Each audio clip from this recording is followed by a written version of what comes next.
सजदे तो कर ले खुदा के हजूर, आओ सजदे तो कर ले खुदा के हजूर।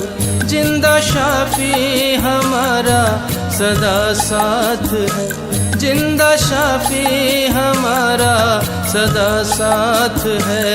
आओ रूह से भरे और कामिल बने, आओ रूह से भरे और कामिल बने। रूह की कुव्वत में बढ़ना जरा खास है, रूह की कुव्वत में बढ़ना जरा खास है। आओ सजदे तो कर ले खुदा के हजूर। हालेलुया। आइए हम एक वचन को पढ़ें। मरकुस की पुस्तक उसका 11वां अध्याय 22 और 23 आयत को पढ़ेंगे। यीशु ने उसको उत्तर दिया, परमेश्वर पर विश्वास रखो। मैं तुमसे सच कहता हूँ, जो कोई इस पहाड़ से कहे तू उखड़ जा और समुद्र में जा पड़, और अपने मन में संदेह न करे वरन नजदीकी करे कि जो कहता हूँ वह हो जाएगा, तो उसके लिए वही होगा। हालेलुया।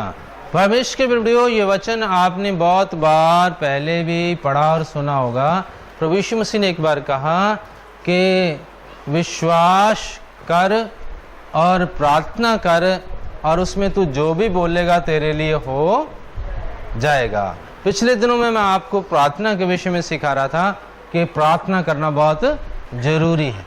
प्रार्थना किस ढंग से करना चाहिए और किन विषयों के ऊपर प्रार्थना करना चाहिए। 15 से ज़्यादा विषय थे जिनके लिए हमने प्रार्थना करनी होती है, और उसमें सबसे पहले आत्मिक विषय थे। आत्मिक बातों के लिए सबसे पहले प्रार्थना करनी होती है, और दूसरे नंबर के ऊपर जो अपने निजी जीवन की पवित्रता के लिए जो प्रार्थना करनी होती है, और उसके बाद दूसरे लोगों के लिए प्रार्थना करनी होती है, और भविष्य में सब कुछ अच्छा रहे, इन बातों के लिए प्रार्थना करनी होती है। और जो परमेश्वर के साथ संबंध रखती जो बातें हैं उनके लिए विषय थे कि आगमन के लिए प्रार्थना करना, आगमन के लिए हम तैयार हो सकें इसके लिए प्रार्थना करना, और लोग उद्धार पाएं उसके लिए प्रार्थना करना, और प्रभु के पवित्र लहू और उसकी कुर्बानी जो व्यर्थ ना जाए उसके लिए प्रार्थना करना, और फिर अपने निजी बातों के लिए, निजी पवित्रता के लिए प्रार्थना करना। हमारे जीवन में पवित्रता होनी चाहिए और कमियां घटियां जो दूर होनी चाहिए, इन बातों के लिए प्रार्थना करना मैंने सिखाया था। राजाओं के लिए, अधिकारियों के लिए, और अपने बहन भाइयों के लिए, अपने परिवारों के लिए प्रार्थना करना मैंने आपको सिखाया था। और परमेश्वर के वीडियो, जो प्रार्थना आप करते हैं वो सुनी भी जानी चाहिए और उसका उत्तर भी आना चाहिए। विश्वास के वचन जो आप बोलते हैं प्रार्थना में, उनका सही उत्तर, उस सही रिजल्ट उसका आना चाहिए, तभी तो फायदा है। अगर आप कुछ करते रहोगे, प्रार्थना करते रहोगे, लंबी लंबी प्रार्थना करोगे और जिस तरह से मैंने आपको बताया उस तरीके से आप प्रार्थना करते रहोगे और उसका उत्तर कुछ भी आए नहीं, तो उसका कोई भी लाभ नहीं है। आज मैं आपको सिखाना चाहता हूँ कि प्रार्थना में जो कुछ हम बोलते हैं या और भी किसी समय में जो कुछ हम बोलते हैं उसका सही उत्तर आना चाहिए। परमेश्वर के वीडियो, जो बोलना है, बोलना एक बहुत बड़ी चीज़ है। जीभ जो है ये एक बहुत पावरफुल एक सामर्थ है, एक ताकत है। जीभ के विषय में बहुत कुछ बुरा भला भी लिखा हुआ है वचन में और बहुत कुछ अच्छा भी लिखा गया है। और जीभ एक आग है करके ये भी लिखा है। कईयों की जीभ ऐसी होती है कहीं भी ऐसे तीली की तरह लग जाती है और फिर ऐसी आग लगती है वो आग फिर बढ़ती ही चली जाती है। झूठ बोलने वाली जीभ, उसको विषैली जीभ बोला गया है, विष से भरी हुई जीभ है। कहीं ऐसा कोई शब्द बोल देता है इंसान, उसके द्वारा अगला बंदा तड़पता ही नजर आता है और धीरे धीरे तड़प तड़प के वो मर ही जाता है। आत्मिक रीति से कई बार मर जाता है, बुझ जाता है, कई कुछ हो जाता है। जीभ बहुत खतरनाक चीज भी है और जीभ बहुत आशिष्ट चीज भी है। जीभ एक पतवार की तरह है, परमेश्वर के वचन में लिखा हुआ है। जीभ का अर्थ ये अकेली मांस का टुकड़ा नहीं, इसका काम की बात कर रहा हूँ, जो इससे शब्द निकलते उसकी बात मैं कर रहा हूँ। जो वहां से शब्द बाहर आते हैं वो है जीभ, असल में वो है जीभ का फल, वो है जीभ की बातें, वो जीभ का वचन, उसकी बातें करता हूँ। अकेली जीभ बेचारी कुछ भी नहीं करती, अगर अंदर पड़ी रहे कुछ ना बोले तो फिर इसका कुछ भी ना तो नुकसान है ना इसका फायदा है। इसके शब्दों की मैं बात करता हूँ, वचनों की बात करता हूँ। वचन जो है, जो ये बोलती है, उसके द्वारा जीवन भी मिल सकता है और मृत्यु भी मिल सकती है।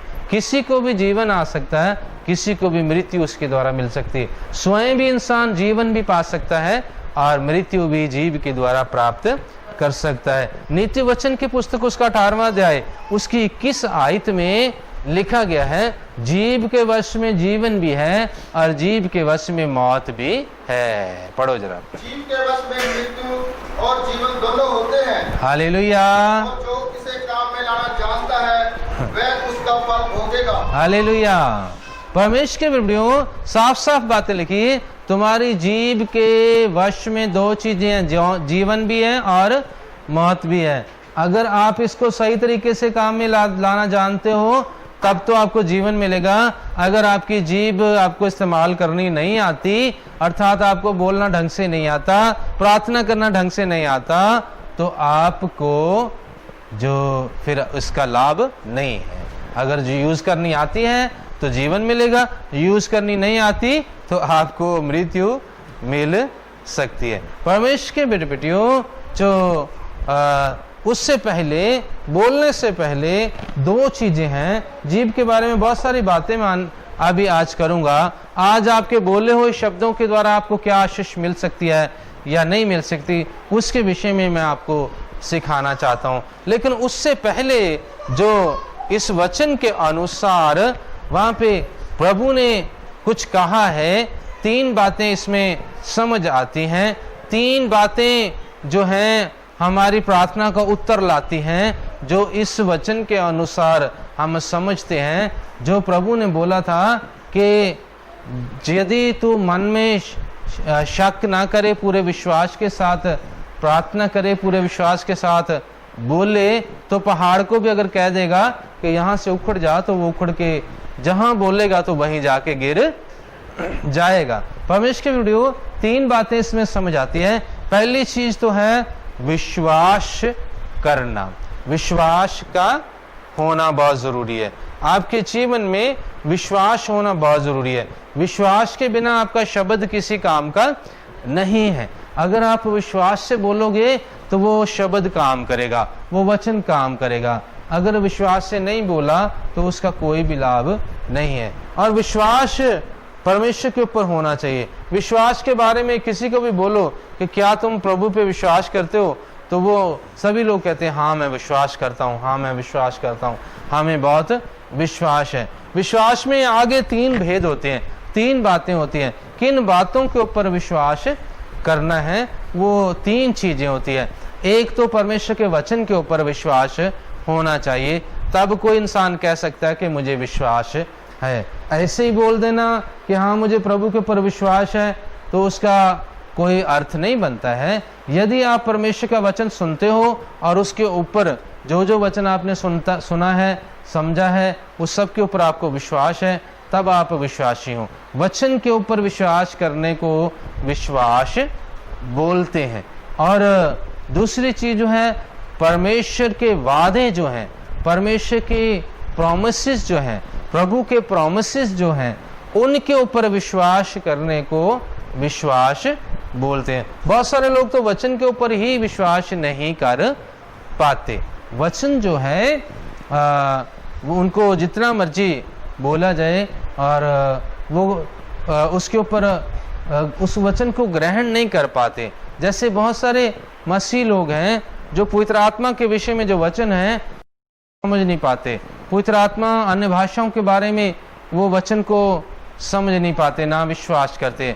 बहुत सारे जो हैं बपतिस्मा के विषय में जो वचन लिखे हैं उनको ना समझ पाते हैं और ना उनके ऊपर विश्वास करते हैं। इस धरती के ऊपर 50% से ज़्यादा ऐसे मसीह लोग हैं जो बपतिस्मा ही नहीं लेते हैं। बपतिस्मे के विषय में जगह जगह वचन में लिखा है, प्रभु यीशु मसीह ने ऐसा कहा कि जो कोई विश्वास करता है वो उसको बपतिस्मा लेना जरूरी है। लेकिन फिर भी मैंने क्या आप कितने बताया, 50% से ज़्यादा मसीही ऐसे हैं जो बपतिस्मा नहीं लेते हैं, सही बपतिस्मा नहीं लेते। फिर विश्वास का ही क्या हुआ, अगर उनको विश्वास है तो वो परमेश्वर के वचन के ऊपर विश्वास करना चाहिए। और उससे भी अधिक है कि करीब 75% ऐसे मसीह होंगे जो अन्य भाषाओं के ऊपर और आत्मा के उंडेले जाने के ऊपर विश्वास नहीं करते। बाकी 25% है जो संपूर्ण विश्वास शायद करते हैं, जो सब बातों के ऊपर विश्वास करते हैं। पहले नंबर पे मैंने बताया परमेश्वर का वचन जैसा है हूबहू उसको विश्वास करना बहुत जरूरी है। और वचन को टेढ़ा मेढ़ा करके खींच तान के लोग विश्वास करते, नहीं ऐसा नहीं बोला होगा, ऐसे बोला होगा, इसका ये मतलब होगा, ये मतलब नहीं, इसका ये मतलब है। कुछ लोग बपतिस्मे के विषय में कहते हैं जो छिट्टे का बपतिस्मा, अगर कई कलीसियाओं में छिट्टे का बपतिस्मा चलता है, वो कहते हैं छिट्टे का बपतिस्मा ही ठीक है। वो कह रहे देखो जी बर्फ जहाँ होगी वहाँ कैसे बपतिस्मा दिया जा सकता है, वहाँ ठंड होती है, वहाँ छिट्टे का बपतिस्मा चलता है, तो दूसरी जगह भी छिट्टे का, जहाँ पानी नहीं होगा वहाँ कैसे बपतिस्मा दिया जा सकता है। ऐसा ही नहीं होता, कहीं भी जो बपतिस्मा का जो लिखा हुआ है जिस ढंग से उसी तरह से लेना, चाहे बर्फ हो चाहे रेगिस्तान हो, पानी ढूंढना पड़ेगा और पानी के पास जाके बपतिस्मा लेना पड़ेगा। प्रभु यीशु मसीह ने जो 40 मील पैदल चल के वो गए तब उन्होंने बपतिस्मा लिया था। आजकल तो जो 40 मील जाने के लिए बड़ा आराम से जा सकते हैं, लेकिन उस समय में 40 किलोमीटर का सफ़र जो है या तो किसी सवारी के ऊपर करते थे, जैसे कोई घोड़ा है, खच्चर है, इस तरह की सवारी के ऊपर करते थे, या फिर पैदल ही सफ़र करते थे, ऊंट के ऊपर करते थे। उस समय और साधन थे। तो प्रभु ने वचन को पूरा करने के लिए, वचन के ऊपर विश्वास है करके दिखाने के लिए 40 मील का पैदल सफ़र उन्होंने किया था। वचन के ऊपर विश्वास अगर किसी को है उसको बोलते इस इंसान को विश्वास है। प्रोमिसेस, वादे जो हैं, वादों के ऊपर विश्वास। दूसरी बात मैंने बताया, जो परमेश्वर ने वादे किए हैं, प्रभु ने आत्मा का वादा किया है कि तुम पवित्र आत्मा का दान पाओगे, और भी बहुत सारे वादे प्रभु ने किए हैं। प्रभु ने वादा किया मैं आऊँगा और मैं तुम्हें अपने साथ लेकर जाऊँगा, और भी बहुत सारे वादे किए, यदि तुम मुझ पर विश्वास करके मुझसे कुछ मांगोगे तो तुम्हें दिया जाएगा, तुम्हें मिलेगा। ये वादे हैं प्रभु के। उन वादों के द्वारा जो हम आशीष प्राप्त करते हैं, अगर हमने सचमुच जो वादों के ऊपर विश्वास किया है तब हम खुल के उस बात को बोल भी सकते हैं। तीसरी बात जो है, परमेश्वर की सामर्थ्य के ऊपर विश्वास करने को विश्वास बोलते हैं। परमेश्वर की पावर है, परमेश्वर की सामर्थ्य है, उसके ऊपर विश्वास करना होता है। परमेश्वर के वचन में एक जगह लिखा है कि लोग भक्ति का वेश तो धारण करेंगे लेकिन उसकी शक्ति को नहीं मानेंगे। आजकल बहुत सारे ऐसे लोग हैं, भक्ति का वेश धारण करते हैं लेकिन परमेश्वर की शक्ति के ऊपर विश्वास नहीं करते। जब चंगाई की बात आती है तब वो और चीज़ों की शक्ति के ऊपर विश्वास कर लेते हैं, परमेश्वर की शक्ति के ऊपर विश्वास नहीं करते। अधिक से अधिक परमेश्वर की शक्ति के ऊपर विश्वास करना चाहिए। हर बात में परमेश्वर की शक्ति के ऊपर विश्वास करना चाहिए। परमेश्वर आपके लिए कुछ भी कर सकते हैं। सबसे पहले नंबर के ऊपर विश्वास का होना बहुत ज़रूरी है। बोलने से पहले अगर आपके अंदर दृढ़ विश्वास है तो आप पूरे विश्वास से उस बात को बोल पाएंगे, नहीं तो आप डामाडोल तरीके से बोलेंगे, कमज़ोर आपकी जो आवाज़ होगी, समर्थ से आप बोल नहीं पाएंगे। पहली बात, विश्वास होना बहुत ज़रूरी है। बोलने से पहले या प्रार्थना करने से पहले या कुछ भी बोलने से पहले जिसका आप अच्छा रिजल्ट चाहते हैं जिस बात का, उसके लिए आपके मन में पूरा विश्वास होना बेहद ज़रूरी है। और विश्वास 3 बातों में पाया जाता है, faith in word of God, faith in promises of God और faith in power of God. अर्थात परमेश्वर के वचन के ऊपर विश्वास, परमेश्वर के वादों के ऊपर विश्वास और परमेश्वर की शक्ति के ऊपर पूर्ण विश्वास हमें होना चाहिए। हालेलुया। दूसरी बात है, बोलने से पहले आपके मन में कोई भी शंका नहीं होनी चाहिए। परमेश्वर के वचन में यहाँ पे प्रभु ने क्या बोला, अगर तू मन से विश्वास करे और संदेह ना करे तो तू पहाड़ को अगर कह देगा कि यहाँ से उखड़ जा तो वो उखड़ जाएगा। मन में शक नहीं होना चाहिए। जिस चीज के ऊपर आपने विश्वास किया उसके लिए अगर शक करते हो, इसका मतलब परमेश्वर की शक्ति के ऊपर आपको भरोसा नहीं। Hallelujah, hallelujah. परमेश्वर के प्रियो, अपने ऊपर भरोसा हो या ना हो, लेकिन परमेश्वर के ऊपर भरोसा होना हमें बेहद जरूरी है। यदि हमने भरोसा कर लिया कि हमें कुछ हानि नहीं हो सकती, परमेश्वर हमारा रक्षक है, और फिर हम डरी भी जाएं, तो इसका क्या अर्थ बनता है? कहीं कहीं बीच बीच में जो डर भी लगता है, हमें बीच बीच में लगता है अगर परमेश्वर ने रक्षा ना की तो क्या बनेगा, है ना? अगर परमेश्वर रक्षा करने में फेल हो गए तो क्या बनेगा, है ना? इसका अर्थ क्या है? हमें परमेश्वर की शक्ति के ऊपर विश्वास नहीं है, शंका आ रही है। अपने ऊपर शंका हो जाए कोई बात नहीं, लेकिन हम प्रभु के लोग हैं, प्रभु की शक्ति के ऊपर हमें पूर्ण विश्वास होना चाहिए। याकूब के जी पत्री में संत याकूब ने कहा है, पहला याकूब की पहला अध्याय उसके चौथे ही वचन से वो शुरू हो जाती है बातें।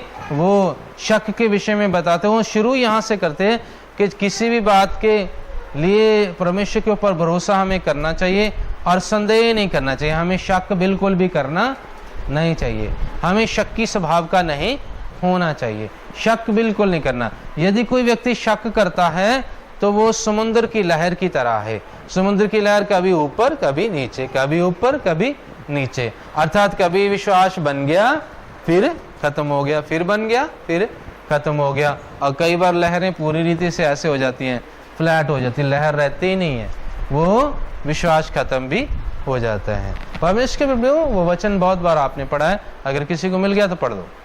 पर विश्वास से मांगे और कुछ संदेह ना करे, क्योंकि संदेह करने वाला समुद्र की लहरों के समान है जो हवा से बहती और चलती है। याकूब की पत्री में दृढ़ विश्वास कराने के लिए संत याकूब ने कोशिश किया है। इस पत्री को जरूर आप पढ़ना, हालेलुया, और बार बार पढ़ा करो, वचन को बार बार पढ़ा करो, वचन को बार बार पढ़ा करो। पढ़ोगे तभी वचन के ऊपर आपको विश्वास आएगा। जिसको वचन याद है वो वचन के ऊपर विश्वास कर सकता है, जिसको वचन भूल गया है उसका विश्वास भी बिसर जाता है, विश्वास उसका खत्म हो जाता है। इसीलिए वचन को ज्यादा से ज्यादा पढ़ना बहुत जरूरी है। जितना पढ़ोगे उतना विश्वास आपका मजबूत होता चला जाएगा। पिछली बार मैंने बताया था, हालेलुया।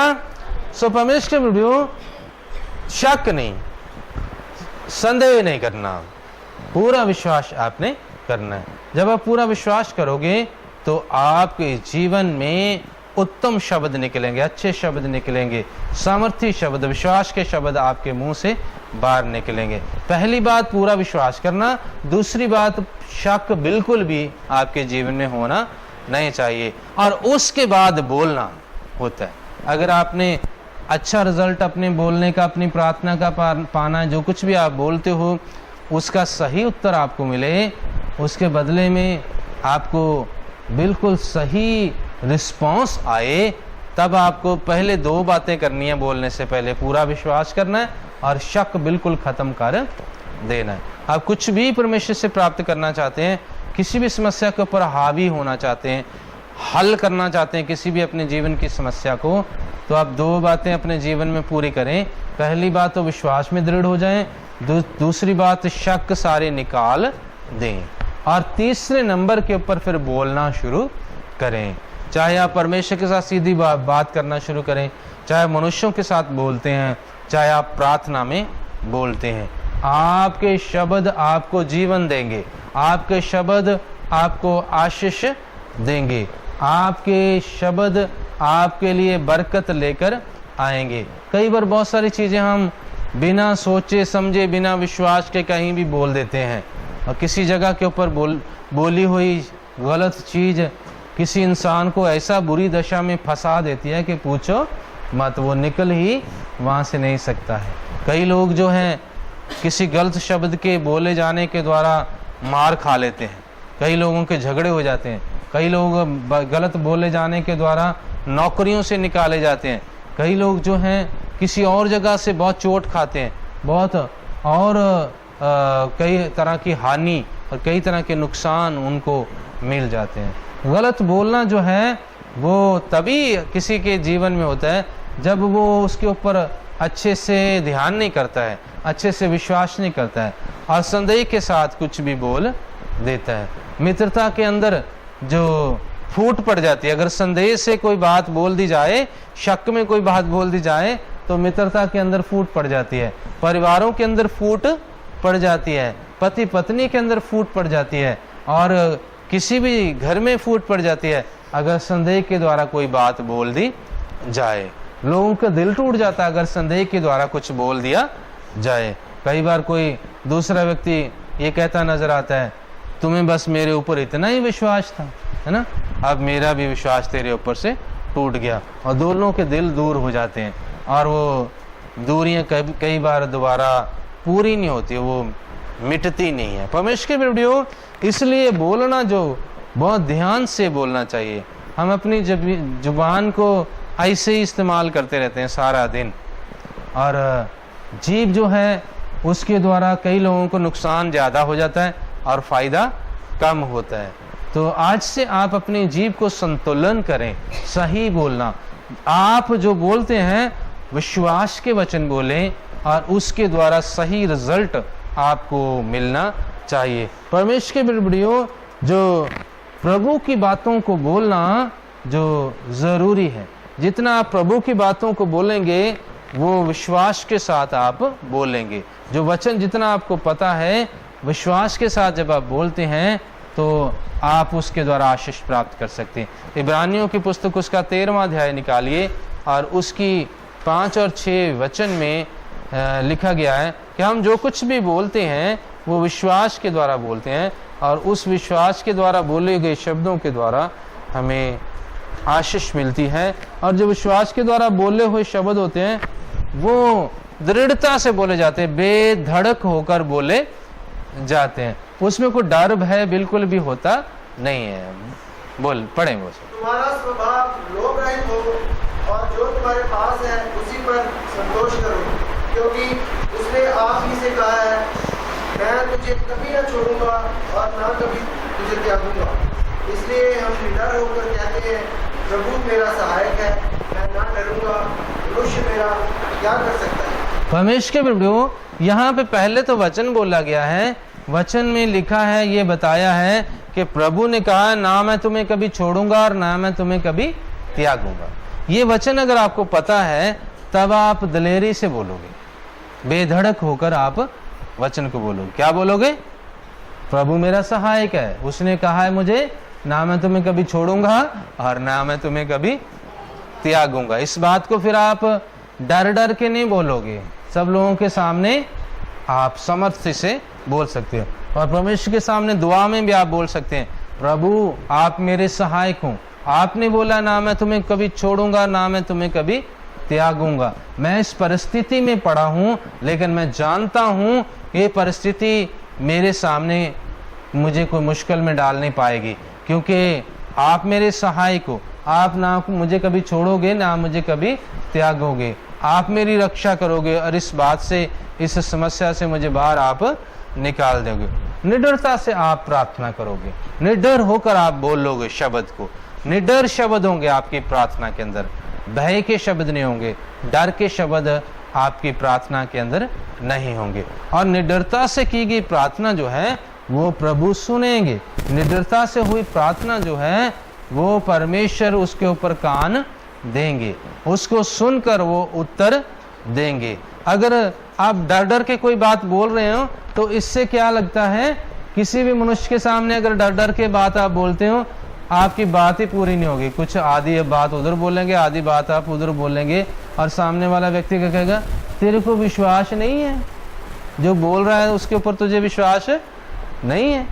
जब भी हम मनुष्य के सामने भी बोलते हैं तो पकड़े जाते हैं कि हम विश्वास से इस बात को नहीं बोलते। परमेश्वर के सामने भी जब हम डर डर के बोलते हैं तब परमेश्वर जान लेते हैं कि इसको मेरे ऊपर विश्वास नहीं है।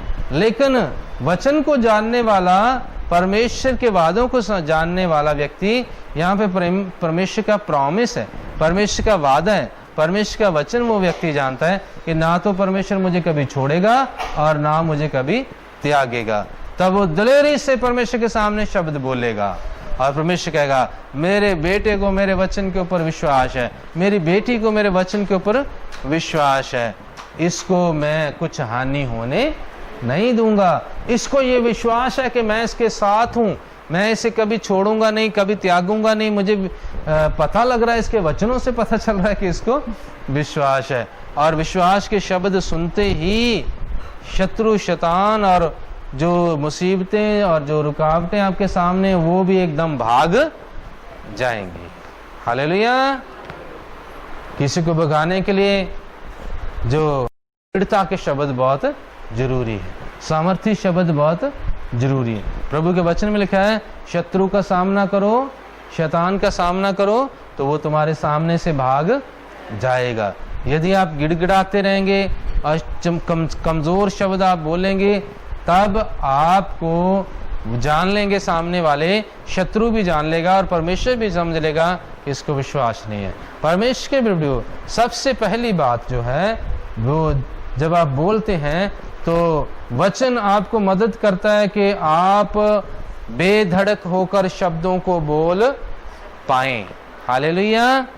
वचन को अपने अंदर रखो, वचन के ऊपर पूरा विश्वास रखो, तब वचन आपको बेधड़क होकर प्रार्थना करने के लिए और बेधड़क होकर शत्रु शैतान के सामने खड़ा होने के लिए आपको मदद करेगा। Hallelujah, hallelujah. दूसरी बात मैं बताना चाहता हूं कि वचन जो है उनको बोलना बेहद जरूरी है।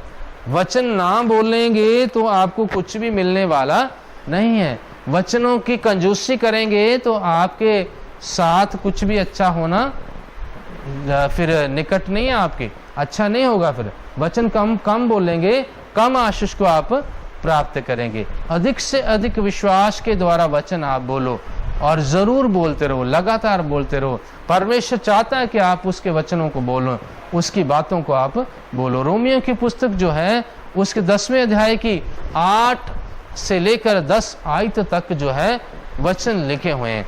वहां पे लिखा है कि वचन तो तेरे पास है और तेरे पास भी तेरे मुंह में वचन को रखा हुआ है मैंने, उस वचन को बोल। और जब तू बोलेगा तो उद्धार पाएगा, मुक्ति पाएगा, आशीष पाएगा। पढ़ो उसको। परंतु वह क्या कहती है, यह कि वचन तेरे निकट है, तेरे मुंह में और तेरे मन में है।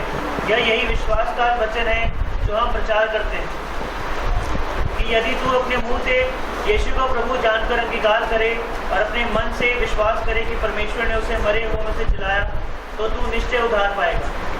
क्योंकि धार्मिकता के लिए मन से विश्वास किया जाता है और उद्धार के लिए मुंह से अंगीकार किया जाता है। क्योंकि पवित्र शास्त्र यह कहता है, जो कोई उस पर विश्वास करेगा वह लज्जित ना हो। हालेलुया। परमेश्वर के प्रभु यहाँ पे परमेश्वर के वचन में ही लिखा गया है। संत पौलुस बताते हैं वचन तेरे निकट है, तेरे मुंह में है और तेरे मन में है। कितनी जगह? तेरे निकट, तेरे मन में और तेरे मुंह में। हालेलुया। परमेश्वर का वचन जो आप सुनते हो, आप कहाँ जाता है? आपके मन में, और फिर वहां से बाहर आता है मुंह से। और मुंह से जब आप शब्द बोलते हो और लोगों को सुनता है और वो लोग भी उस वचन को प्राप्त करते हैं, वो आपके आसपास वचन पहुंच जाता है आपका। और प्रभु यीशु मसीह के रूप में प्रभु यीशु मसीह आपके साथ रहते हैं, वो भी वचन है, वो आपके निकट रहते हैं, वो आपके साथ रहते हैं।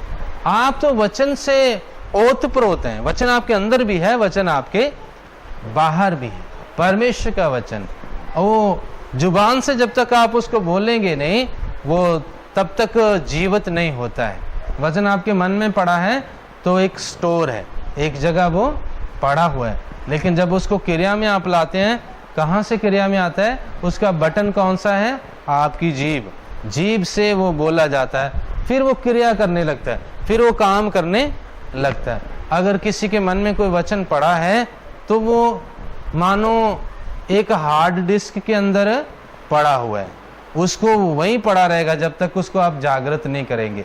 जागृत करने का तरीका आपकी जीभ है। जब आपने उसके द्वारा इस्तेमाल कर लिया उस शब्द को, जब आपकी जीभ के ऊपर आ गया, तब उसके द्वारा या तो आशीष मिलेगी, गलत शब्द बोला तो जूते पड़ेंगे, है ना।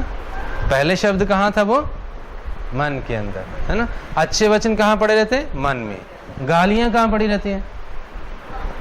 वो भी मन में होती है। वहां से कहाँ आती हैं? फिर वो जुबान के ऊपर, और फिर उसके द्वारा जूते पड़ते हैं, है ना। परमेश्वर के प्रियो, जो वचन आपके निकट है, कौन सा वचन होना चाहिए आपके मन में? बुरा वचन होगा तो परमेश्वर के वचन में पहले मैंने पढ़ा दिया कि वचन जो है आपकी जीभ के हाथ में, आपके लिए जीवन भी है और आपके लिए मृत्यु भी है। जितने भी अंदर गलत शब्द है उनको निकाल देना चाहिए, उनको डिलीट कर देना चाहिए। आजकल डिलीट करना और सेव करना तो आता ही है ना सबको, है ना। हाँ, सबको पता है इसको डिलीट कर दो, ये ठीक नहीं है फाइल, और ये जो है ये अच्छी चीज़ है, इसको सेव कर लो। और कई बार अच्छी चीज़ डिलीट हो जाए तो बहुत गुस्सा आता है कि ये क्यों डिलीट कर दिया, है ना।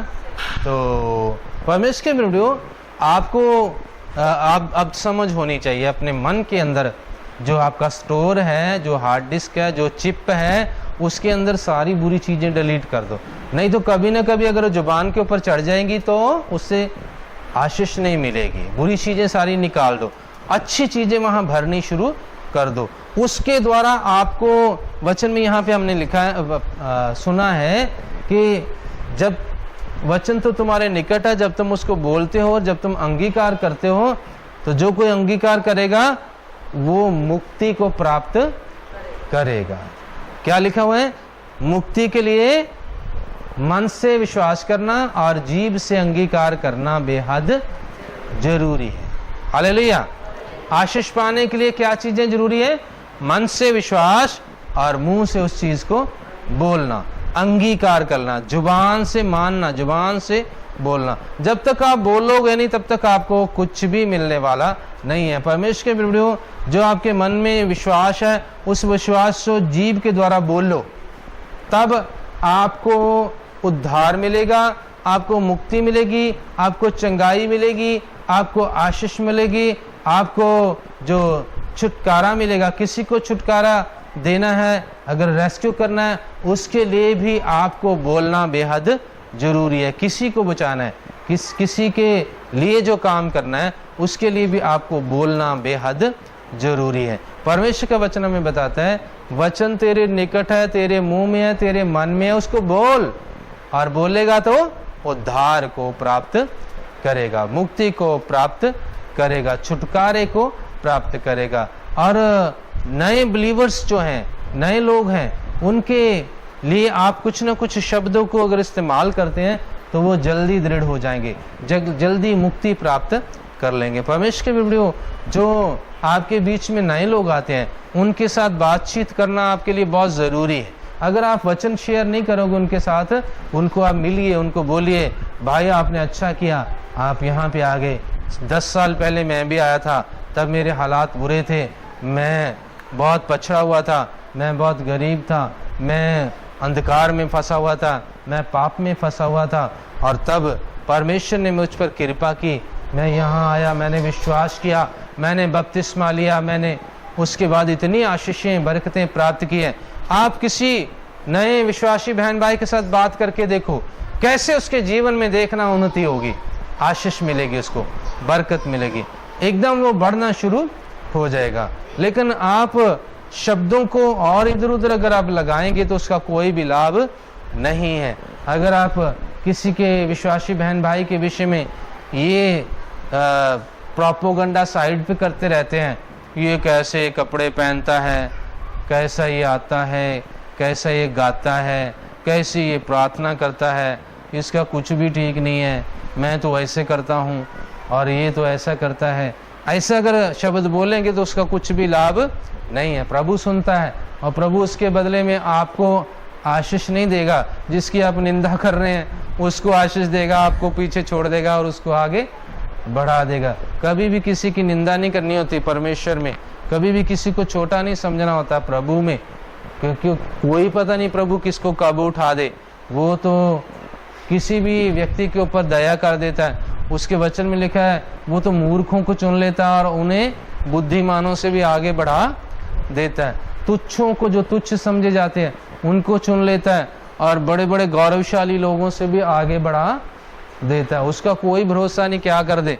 लेकिन आप अपने वचनों के द्वारा कभी भी नाश को प्राप्त न करो, आप आशीष को प्राप्त करो। नए बहन भाई, कमजोर बहन भाइयों के साथ बातचीत करना आप शुरू करो, उनको सामर्थ्य के वचन बोलना शुरू करो। अगर कोई गिर रहा है, कमजोर हो रहा है, उसको कहो बेटा कोई बात नहीं, मेरे भाई कोई बात नहीं, मेरी बहन कोई बात नहीं, कभी कभी हो जाता है, हम भी तेरे लिए प्रार्थना करेंगे, आगे बढ़ जाओगे। अगर कोई बीमार है, यहाँ पे बहुत सारे बीमार मेरे साथ बात करते हैं, विश्वासी बहन भाई भी उनसे बात किया करें। मैं उनको तसल्ली के शब्द कहता हूँ, उनके लिए मैं दुआ करता हूँ, आप भी उनके लिए दुआ करते हैं बहुत सारे लोग। मैं इसके लिए अच्छा समझता हूँ कि जिस बात के लिए भी मैं उनको प्रार्थना में लगा देता हूँ वो लगे रहते हैं प्रार्थना। लेकिन आज एक और नई चीज़ जो है मैं आपको बताना चाहता हूँ कि आप उस विषय पे बातचीत करना भी शुरू करिए। उस व्यक्ति के साथ बात करें, उसको बोलें, अगर बीमारी की दशा में है उसको बोलें कोई बात नहीं, प्रभु आपको आशीष देगा, हम आपके लिए प्रार्थना करें, कलीसिया आपके लिए प्रार्थना करें, पास्टर जी आपके लिए प्रार्थना करें, ये बीमारी चली जाएगी, आप बिल्कुल जो स्वस्थ हो जाएंगे, आप आशीष पाएंगे। किसी और समस्या में तो आप उसके साथ भी बात करो और उसको सामर्थ्य के वचन आप विश्वास के द्वारा बोलना शुरू करो। जो आपका अंदर एक विश्वास है वो विश्वास उसके सामने शेयर करो। वो कमजोरी की दशा में अगर कोई व्यक्ति होगा तो वो भी हौसले में आ जाएगा, वो भी दृढ़ता में आ जाएगा। वो कहेगा भाई ये दूसरे बहन भाई जो हैं ये भी ऐसी परिस्थितियों से निकले और इन्होंने भी हौसला नहीं छोड़ा, मैं भी हौसला नहीं छोड़ूंगा और मैं भी दृढ़ हो जाऊंगा। सो परमेश्वर के प्रभु अपने मुंह से शब्द जो है उनको इस्तेमाल करना शुरू करो। बहुत आप बोलते हैं, बहुत बार तो जुबान जो है वो बोल बोल के थक जाती है, इतनी बातें लोग बोलते हैं। लेकिन प्रभु के वचन बोलोगे तो आपको बहुत लाभ होगा, आपकी कलीसिया को लाभ होगा, आपके बहन भाइयों को लाभ होगा, आपके आसपास वालों को लाभ होगा। उनको अच्छे वचन बोलो, उनको विश्वास के दृढ़ वचन आप बोलना शुरू करो, तब आप उनको बचाने वाले ठहरोगे, तब आप उनको धार छुटकारा प्राप्त कराने में मदद करोगे, उनको मुक्ति दिलाने में मदद करोगे, चंगाई और आशीष दिलाने में आप उनको मदद करोगे। और यदि आप दूसरे की मदद करते हो तो प्रभु आपकी मदद बढ़ के करेगा। प्रभु कभी भी किसी का दिया हुआ रखते नहीं है, वो उसके बदले 1000 गुना लाख गुना करके भी वापस लौटा देते हैं। Hallelujah, hallelujah, hallelujah. हाँ, जैसे मैं सामर्थ्य के वचन लोगों को बोलता हूँ, सब लोगों को मैं सामर्थ्य के वचन बोलता हूँ। बहुत सारे लोग फ़ोन में मेरे साथ जुड़े हुए हैं, सैकड़ों हज़ारों लोग फ़ोन में जुड़े हुए हैं और वो मेरे साथ बात करते हैं, प्रार्थनाएं करवाते हैं, कई कुछ। उन सबको मैं सामर्थ्य के वचन बोलता हूँ। मैं उनको कभी देखा नहीं है और कुछ दिनों बाद उनका फ़ोन आता है, पास्टर जी आपसे बात हुई थी, आपसे दुआ कराई थी, हम चंगे हो गए, हमने आशीष पा लिया। वचन काम करता है, जो वचन मेरे मन में है वो मेरे मुंह से निकला और फ़ोन के जरिए दूसरे व्यक्ति के पास पहुंच गया, वो वचन उसके हृदय में जाकर काम करना शुरू कर देता है और थोड़े समय बाद वो व्यक्ति चंगा हो जाता है। और ये चीज़ वचन में बताई है, आपके पास भी ये आशीष है। Hallelujah, hallelujah. आपके पास भी ये आशीष है। कौन सी आशीष है? वचन की आशीष। कहाँ है वचन आपके पास?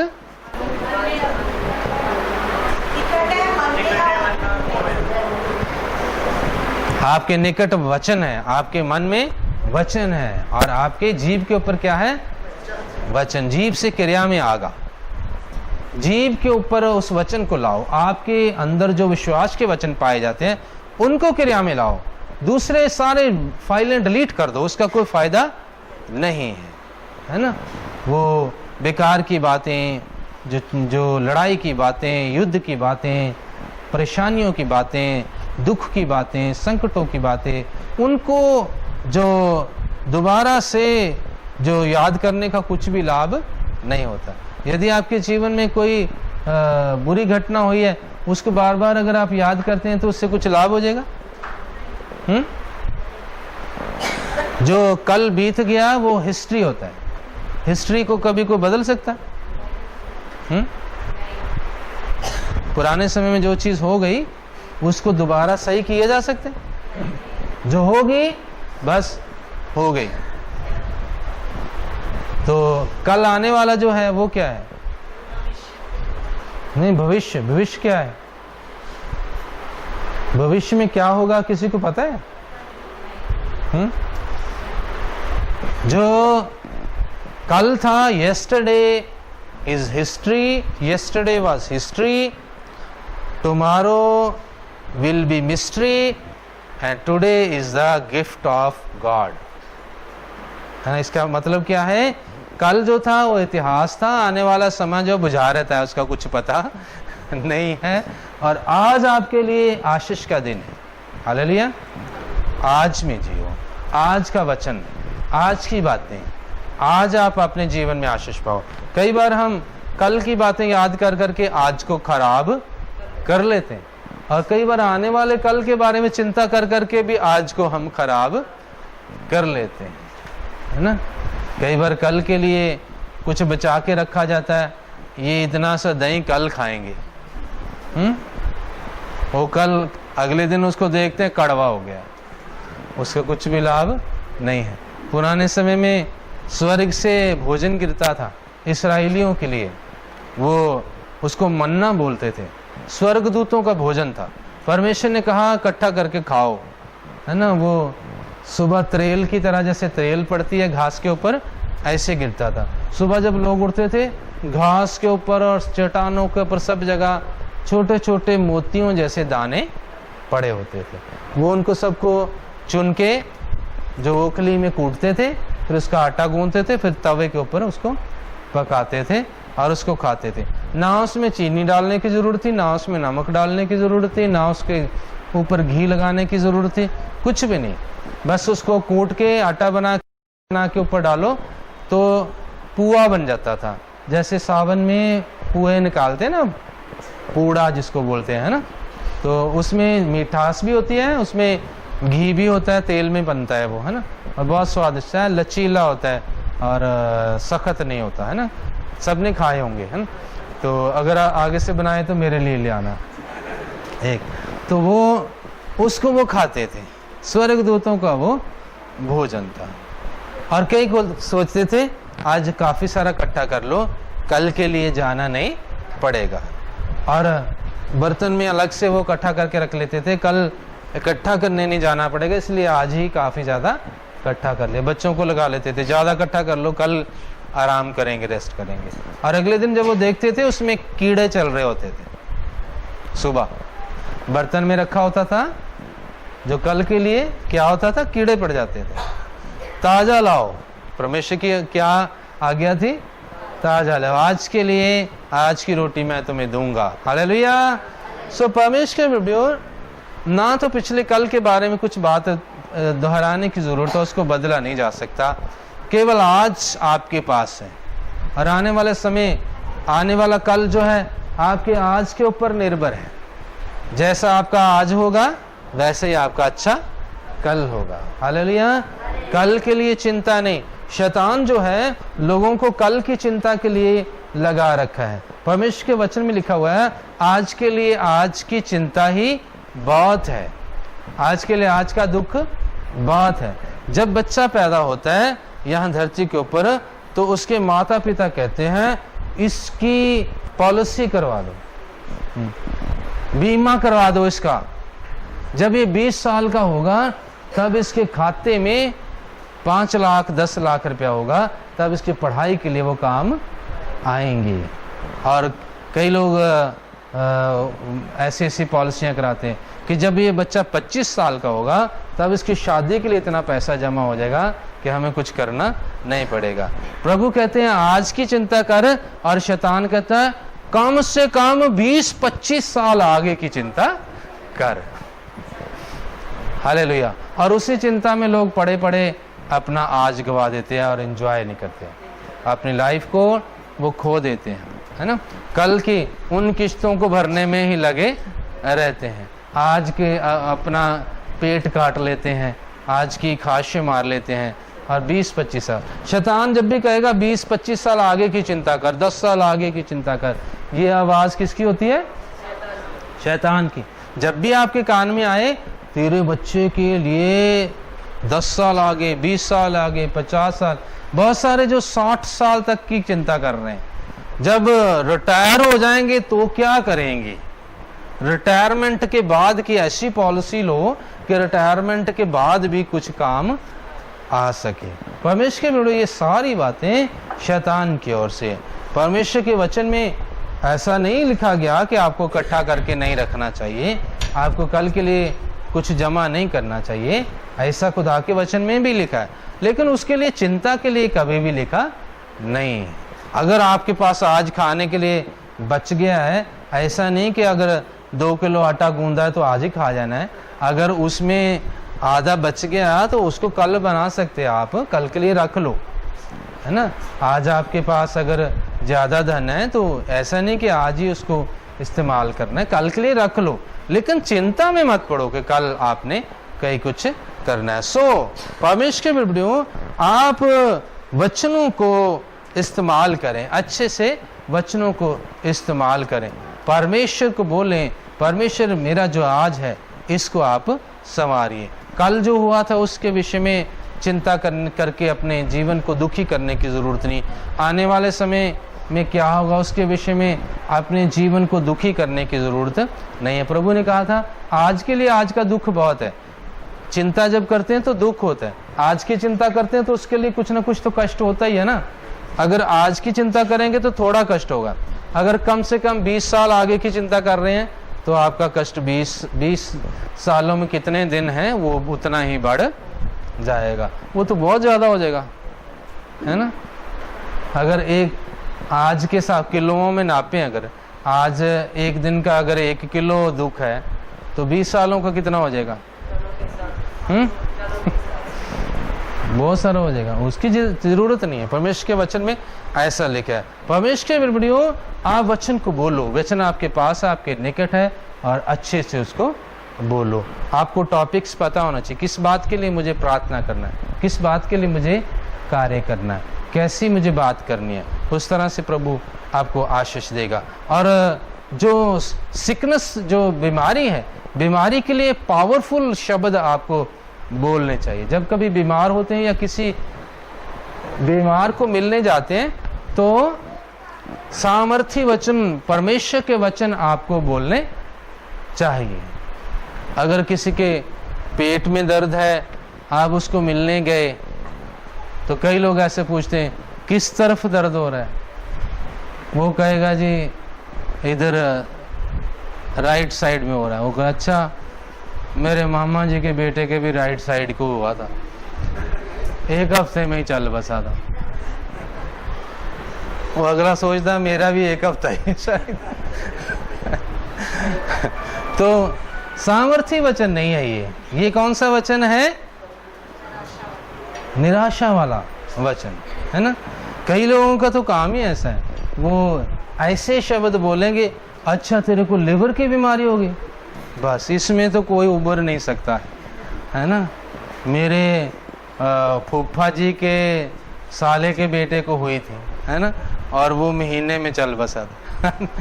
तो वो जवान था, जवानी में रिकवर नहीं हो पाया। ऐसी बहुत सारी बातें लोग बोलते रहते हैं। जिसको कोई भी रोग है वो प्रभु के सामने, जो कोई भी चीज़, कोई भी रोग जो है वो ऐसा नहीं है जो जिसका इलाज ना हो।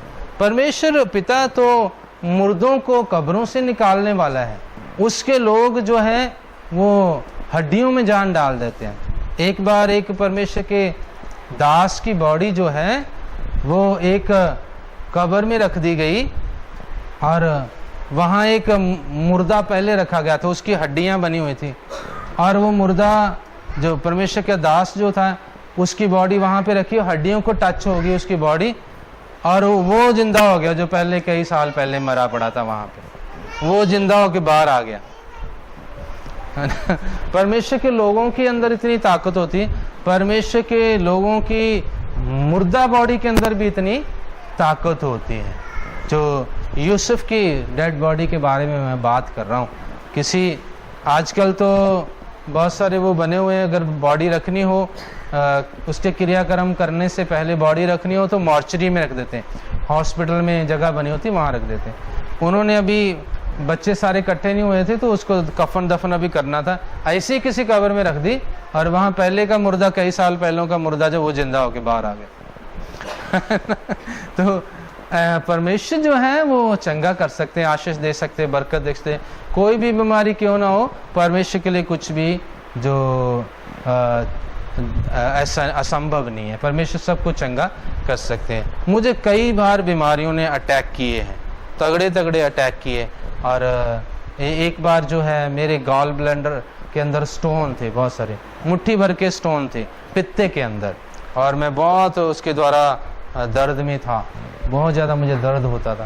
तो उस समय मैं सेवा में नहीं था और सेवा करता था, एवेंजलिस्ट की सेवा मैं करता था, पास्टर नहीं था उस समय में, लेकिन मैं लोगों के घरों में जाता था, प्रचार करता था, सड़कों के ऊपर बस्तियों के अंदर जाता था, वहाँ प्रचार करता था, पर्चे बांटता था।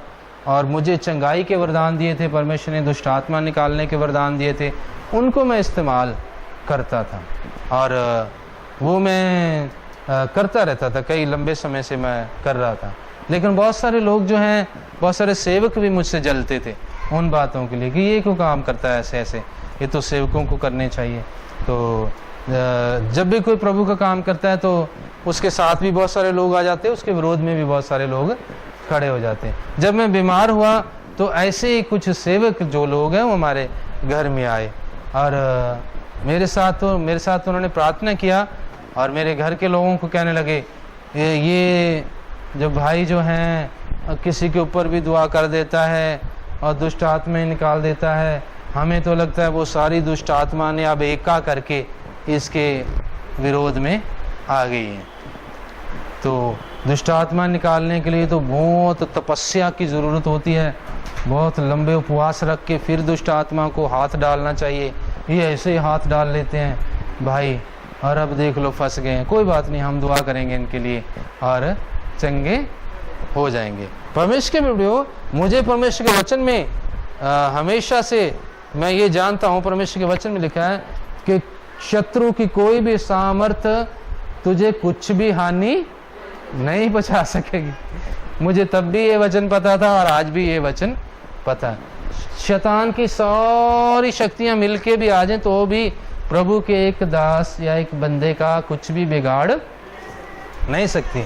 मैं दुष्ट आत्माओं को तब भी निकालता था, उसके लिए मुझे ना उपवास की कभी ज़रूरत पड़ी, ना आज है ना कभी पड़ेगी, क्योंकि मैं नहीं निकालता, वो तो प्रभु निकालते हैं।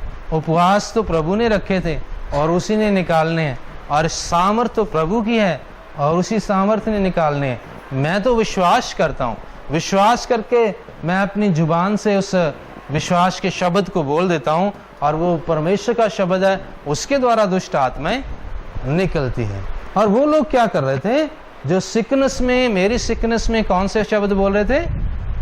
कमजोरी के शब्द बोल रहे थे। अगर वो सामर्थ्य शब्द बोलते। एक और उन दिनों में मेरा प्रिय भाई एक आया और वो दुआ करने लगा, प्रभु जी मैं इसके लिए माफ़ी मांगता हूँ, इस भाई से जो गलतियाँ हुई हैं मैं माफ़ी मांगता है, इसको चंगा कर दे, इसके सारे गुनाहों के लिए मैं माफ़ी मांगता हूँ। इस तरह से वो भी ये कहना चाहता था इसने कई गुनाह किए है, कई बुराइयां की है, इसलिए ये बीमार है। बीमारी तो कई तरह की होती है, आजमाइश की बीमारी भी होती है, पाप की बीमारी भी होती है और आपको आगे बढ़ाने के लिए भी कई बार बीमारी आती है। कई बार आपके विश्वास की परख के लिए भी बीमारी आती है। और पाप की बीमारी कभी किसी के जीवन में ना आए, पाप की बीमारी अगर किसी को लग जाए तो वो तो मर ही जाता है डेफिनेटली। लेकिन और तरह की कई एक बीमारियां होती हैं जो उस इंसान को उभारती हैं, आगे लेकर जाती है। फिर उन्हीं दिनों में मुझे तो पता था कि मुझे ऐसी कोई प्रॉब्लम नहीं है, परमेश्वर की जो मर्जी है वो मेरे ऊपर प्रगट होगी। और उन्हीं दिनों में मैंने परमेश्वर से वचन मांगा तो मुझे यिर्मयाह की पुस्तक उसका 30वां अध्याय उसकी 17 आयत परमेश्वर ने दी कि मैं तेरा चंगा करने वाला परमेश्वर हूँ। पढ़ो उस वचन को। मैं तेरा इलाज करके तेरे घाव को चंगा करूंगा, यहोवा की यह वाणी है, क्योंकि तेरा नाम वह तो सिय्योन है, उसकी चिंता कौन करता है। हालेलुया। परमेश्वर के प्रियो, जब मैंने परमेश्वर से वचन मांगा, मैंने कहा परमेश्वर ये क्या क्या लोग बोल के जा रहे हैं, आप मुझे बताओ क्या बात है। परमेश्वर ने कहा मैं अपने आप ही तेरा इलाज करके तुझे चंगा कर दूंगा। तो क्या हुआ, तेरा नाम ठुकराई पड़ गया, मतलब छोड़ दिया। जो लोगों ने, दोस्तों ने, मित्रों ने, जिनको विश्वास करना चाहिए था, विश्वास नहीं कर रहे, कोई बात नहीं, ठुकराई हुई लोगों के लिए होगा, लेकिन तू तो सिय्योन है। परमेश्वर ने क्या कहा, तू ठुकराया हुआ नहीं है, तू सिय्योन है, मेरा नगर है, मेरा स्थान है, और सिय्योन की चिंता कोई और नहीं कर सकता। कौन करता, केवल परमेश्वर। परमेश्वर ने मुझे बताया तेरी चिंता कोई मनुष्य नहीं कर सकता, मैं तेरी चिंता करता हूं, मैं तुझे चंगा कर दूंगा। परमेश्वर के वीडियो, उसने फिर मुझे चंगा कर दिया। ना मैंने गॉल ब्लैडर स्टोन की कोई दवाई खाई, ना मैंने उसका ऑपरेशन करवाया, ना मैंने वो निकलवाए, पता नहीं कहाँ चले गए। हालेलुया। उसके बाद मैं 7 साल बाद अल्ट्रासाउंड कराया, एक भी स्टोन बीच में नहीं मिला, आज भी नहीं है। Hallelujah, hallelujah. और मेरा डॉक्टर बोलता था आपको 1 महीने के अंदर अंदर ऑपरेशन कराना बेहद जरूरी है, क्योंकि मुट्ठी भर है, एक आधा होता तो फिर तो चल जाता, लेकिन वो तो बहुत ज्यादा है। तो परमेश्वर चंगा करने वाला, उसने कहा तेरी चिंता लोग नहीं करेंगे, सिय्योन है तू, तेरी चिंता मैं करूंगा और तुझे चंगा करूंगा। परमेश्वर के वीडियो, ऐसे जब आप किसी बीमार को मिलते हो, किसी के पास जाते हो, उसको सामर्थ्य के वचन बोलो, उसको अपनी गवाही दो अगर आप चंगाई पाए हैं, किसी की गवाही दो अगर आप वो चंगाई पाया, मेरी गवाही दो मैं चंगाई पाई है, और कई बार चंगाई पाई मैंने परमेश्वर से, प्रभु से। Hallelujah, hallelujah. और अच्छे वचन बोलो, चाहे उसके अंदर कोई दोष भी हो तो भी उसके लिए अच्छे वचन बोलो। ऐसे मत बोलो वक्खी दी पीड़ तो लैके बह जाती है, कई बार ऐसे बोलते हैं, ये तो बस ये वाली दर्द जो है कभी दाएं जाती है बाएं जाती है, बस इससे तो कोई उबर नहीं सकता, ये तो डॉक्टरों को भी समझ नहीं आती, इसका तो बस एक ही एंड होता है कि बंदा कब्र में चला जाता है। ऐसी ऐसी बहुत सारी बातें लोग बोलते रहते हैं, ऐसा आपने कभी नहीं बोलना। किसी को भी मिलते हैं बोलो प्रभु आपको चंगा करेगा। कोई आपको चंगा नहीं कर सकता, लोग आपको चंगा नहीं कर सकते, डॉक्टर आपको चंगा नहीं कर सकते, प्रभु आपको चंगा करेगा। यहोवा राफा है, यहोवा यिरे है, ऐसे बोलो आप उनको। परमेश्वर जो है वो सारे समाधान करने वाला है, वो हीलर है, वो सिकनेस को जो दूर करने वाला है, वो चंगाई देने वाला, आशीष देने वाला, बरकत देने वाला, उभारने वाला, सब कुछ ऐसे आप बताओ। जो जब भी आप किसी से मिलोगे आगे से उत्तम शब्द बोल लें। और यहाँ कलीसिया के अंदर यदि कोई बहन भाई बीमार है, उसको स्पेशल मिल के शब्द बोला करो। हालेलुया। जो आपके मन में शब्द वचन जाते हैं उसको बोलोगे तो उसके द्वारा आपको लाभ है ना, उसके द्वारा आपको आशीष। जितना अधिक वचन बोलोगे उतना विश्वास आपका बढ़ता जाएगा। बोलते जाया करो, बोलते जाया करो। और जब कोई कष्ट में जाता है परमेश्वर के वीडियो, उस समय भी सामर्थ्य वचन बोलने होते हैं। कष्ट किसी के जीवन में चल रहा है, बीमारी से हटके भी कई कष्ट होते हैं, कई तरह की समस्याएं आ जाती हैं, कई तरह की जो विपत्तियां लोगों के ऊपर आ जाते हैं। किसी की कोई चीज़ डैमेज हो जाती है, किसी का कोई और नुकसान हो जाता है, किसी की नौकरी चली जाती है, किसी की कुछ और जो ऐसी समस्या समाज में चलती रहती है, दुनिया में चलती रहती है। किसी के मोटरसाइकिल का एक्सीडेंट हो गया, उसको कुछ पार्ट टूट गए, कुछ और ऐसी चीज़ हो गई, ये विपत्तियाँ हैं। पिछले दिनों में जो हमारी बेटी अनीता जो है, इसके भाई का घर जो है पूरा जल गया। वो अच्छा भला हंसता खेलता परिवार था, और एक रात वो घर से बाहर थे, पूरा घर जल के राख। विपत्ति है, एक संकट है।